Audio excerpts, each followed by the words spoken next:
Dario Rossio, and I'm on a TV show called Dragon's Den in the UK, and my stuff is significantly smaller. It's like a percentage of your viewership. Uh-huh. But even I am slightly terrified with hiring people because it's quite clear to me that there's a huge incentive for anyone that I work with to say that I did something bad. And in the Yeah. early days of my first business, what happens is the journalists go to everyone that works there Yep. and they ask them, what was he like?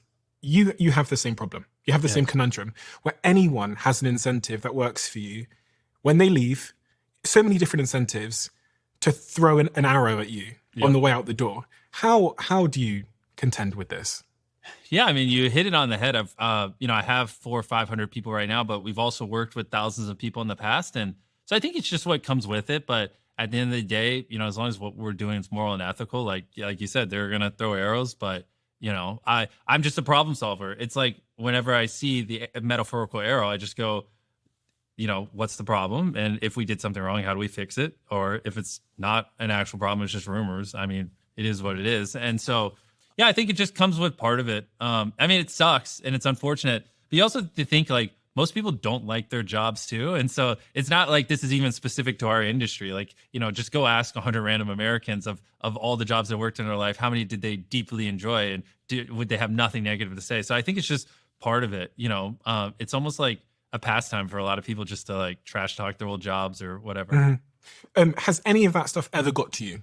Any criticism? Oh, of course. Yeah. I mean, criticism all the time does. But I mean, the thing is, independent of that kind of stuff, it's just like, I mean,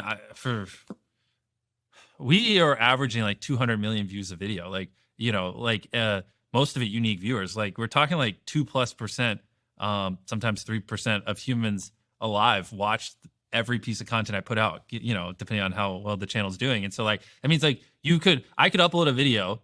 And then with 365 days later, you could grab 33 random humans anywhere on the planet, especially because we do dubs. What's even crazier is YouTube's not in China. So that's like 2 to 3% of humans alive, excluding China.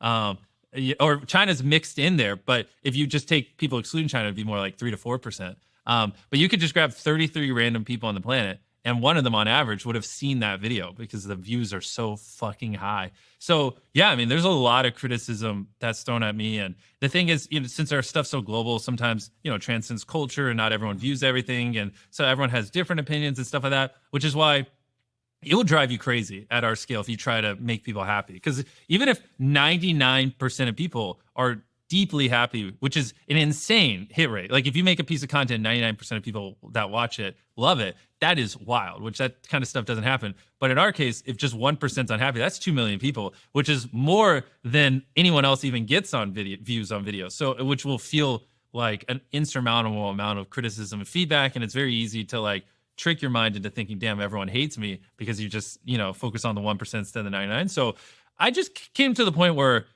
I just have to have my own internal guidelines of like, do I think what I'm doing is good? Do what I think, is moral, ethical? Do I believe in what I'm doing? If so, fuck it. Like, I'm never going to be able to make everyone happy. So and if you let the whims of the internet kind of decide what is okay and what's acceptable and when you're being bad or good, then you don't have a spine, you don't have a backbone, you stand for nothing, and it will just destroy you mentally. And so, I mean, I don't know what age I was when I kind of got in that mindset, but I just was like, I'm going to decide, and I'm not going to let the internet decide, what is okay and what's not. And then ever since I got to that point, if people criticize me for something and I'm like, I don't agree, then I have like, it's easy for me to just go, oh, well, I don't agree. Not going to make everyone happy. I believe what I'm doing is right.